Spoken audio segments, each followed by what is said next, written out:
Assalamualaikum warahmatullahi wabarakatuh. Halo teman-teman semua, apa kabarnya hari ini? Semoga selalu sehat ya, dalam keadaan baik, dimudahkan rezekinya, yang sedang menjalankan usaha dilancarkan usahanya, yang sedang bekerja dimudahkan pekerjaannya. Amin amin amin ya robbal alamin. Pada video kali ini, aku mau share lagi video by request, yaitu mengatur pendapatan tidak tetap yang tiap bulannya kurang lebih pendapatannya 3.500.000 per bulan. Pada video sebelumnya, aku juga pernah bikin video mengatur pendapatan tidak tetap dengan pendapatan yang berbeda. Sebenarnya caranya sama ya teman-teman. Untuk tipsnya juga hampir sama. Cuman kali ini Bunda yang request ingin dibuatkan khusus untuk pendapatan dengan budget sekitar kurang lebih 3.500.000 per bulan dan ingin dirinci untuk pengeluaran per minggu karena ada cicilan mingguan dan untuk pendapatan dihitung mingguan. Di sini aku tulis untuk kondisinya sudah menikah dan memiliki satu anak yang sudah sekolah TK. Dan untuk perkiraan pendapatannya adalah kurang lebih 3.500.000 per bulan. Jadi untuk per minggunya untuk pendapatannya itu sekitar 800.000 sampai 900.000 per minggu. Dan di sini ada cicilan 100.000 per minggunya. Sebelum menuju ke budgetingnya, kita harus tahu dulu nih tips mengatur pendapatan tidak tetap.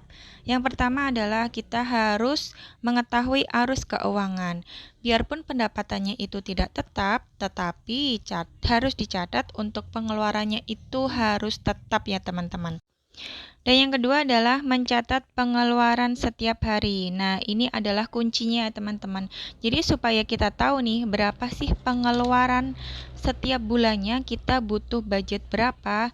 Ini hal yang sangat penting yaitu mencatat pengeluaran setiap hari.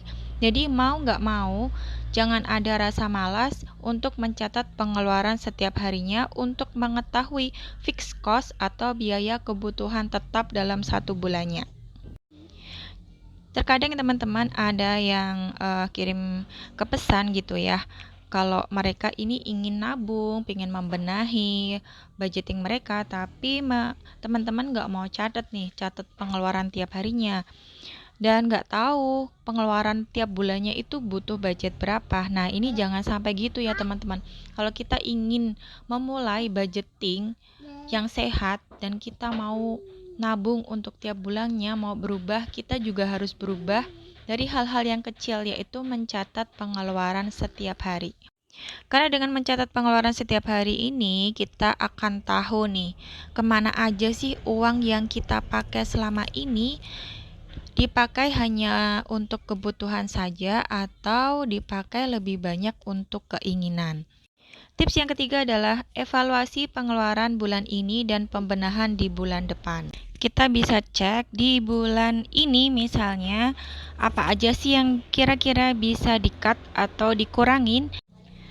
Dan ternyata barang-barang itu nggak terlalu dibutuhkan juga, jadi untuk di bulan depannya kita bisa benahin, oh ternyata barang-barang yang di bulan kemarin kita beli ini sebenarnya nggak terlalu dibutuhin sih. Jadi untuk di bulan depannya kita nggak beli lagi nih barang-barang yang seperti bulan kemarin. Jadi lebih hemat budget ya teman-teman. Dan yang keempat adalah menentukan meal plan yang sesuai dengan budget. Jadi kita harus tahu nih berapa pengeluaran untuk menyediakan makan sehari-harinya untuk beli sayur dan lauk. Kira-kira perharinya kita butuh budget berapa ya teman-teman. Kemudian lanjut, di sini aku akan merinci untuk kebutuhan bulanan. Di sini ada beras, minyak goreng, gula pasir, kopi, teh, tepung terigu, gas, air galon, perlengkapan mandi, perlengkapan cuci piring, dan cuci baju. Di sini aku anggarkan sekitar 600.000 per bulan. Jadi untuk per minggunya adalah 150.000 per minggunya. Kemudian yang nomor 2 adalah kebutuhan harian. Di sini aku anggarkan 900.000 per bulan. Jadi kebutuhan harian ini untuk belanja sayur dan lauk pauk. Jadi perharinya di sini aku budgetkan sekitar 30.000 rupiah per hari. Jadi untuk kebutuhan bulanannya sekitar 900.000 dan untuk kebutuhan mingguannya adalah 210.000 per minggu. Kemudian yang ketiga adalah kebutuhan anak. Di sini karena anak sudah sekolah, jadi aku anggarkan untuk PP dan uang saku sekitar 300.000 per bulan. Jadi untuk pengeluaran mingguannya adalah 70.000 per minggu. Dan bila ada sisa uang jajan anak, diusahakan untuk ditabung ya Bunda. Kemudian yang keempat adalah kebutuhan lain-lain. Di sini kebutuhan lain-lain maksudnya adalah membayar listrik, membayar air, kemudian beli kuota atau internet, beli bensin. Di sini aku anggarkan kira-kira 600.000 per bulan atau 140.000 per minggunya. Kemudian di sini aku total untuk kebutuhan per minggu. Di sini 150.000 untuk kebutuhan bulanan, 210.000 untuk kebutuhan harian, kemudian 70.000 untuk kebutuhan anak, dan 140.000 untuk kebutuhan lain-lain. Jadi totalnya adalah 570.000 per minggu.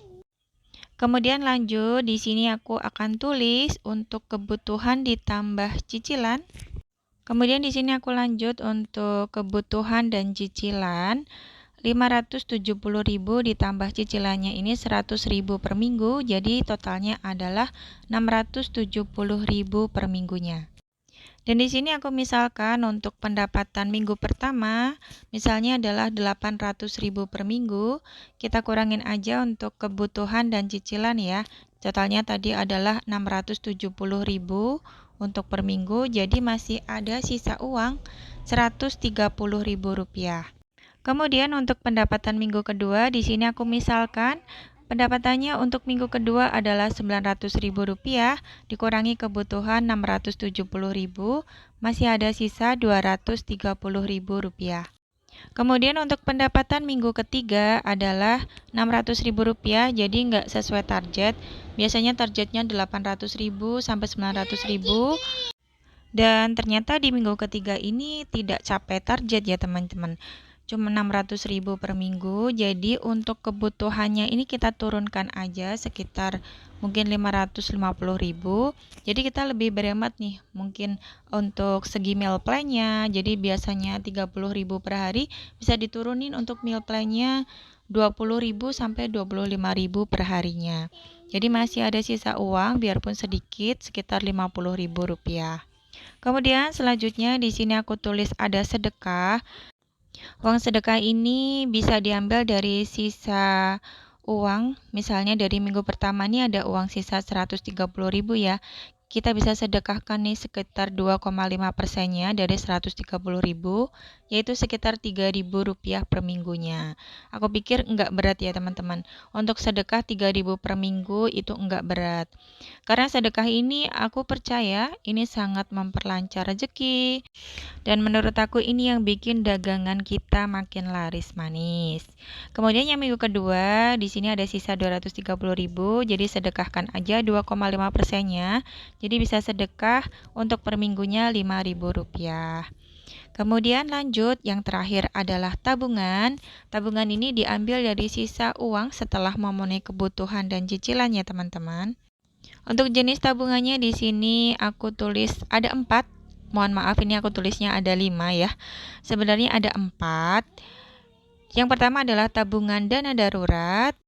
Tabungan dana darurat ini sangat penting ya teman-teman. Jadi untuk mengcover bila suatu saat nanti usaha yang kita jalankan ini tidak berjalan dengan lancar, jadi kita bisa tabung lebih awal. Untuk dana darurat ini kalau bisa, kalau sudah menikah itu besarnya sekitar 6 kali sampai 12 kali pengeluaran tiap bulannya. Kemudian tabungan yang kedua adalah tabungan target. Di sini aku tulis untuk tambahan modal usaha dan pengembangan usaha.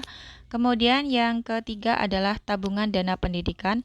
Mohon maaf ini aku salah tulis ya teman-teman. Dana daruratnya sudah ditulis di atas. Tabungan dana pendidikan ini juga penting ya teman-teman untuk menyediakan dana untuk sekolah anak-anak ya teman-teman. Jadi kita perlu mempersiapkan tabungan pendidikan anak ini lebih dini. Kemudian yang keempat adalah tabungan sinking fund. Tabungan sinking fund ini tidak terlalu penting sih sebenarnya. Jadi ini bersifat seperti keinginan. Misalnya kita ini ingin beli motor atau ingin beli sesuatu barang, Ini masuknya ke tabungan sinking fund. Baik teman-teman, ini aja video yang bisa aku share kali ini. Terima kasih teman-teman yang sudah menonton konten sederhana pada video aku kali ini. Terima kasih dengan segala support kalian yang sudah like, komen. Terima kasih banyak. Sampai jumpa lagi di video selanjutnya. Wassalamualaikum warahmatullahi wabarakatuh.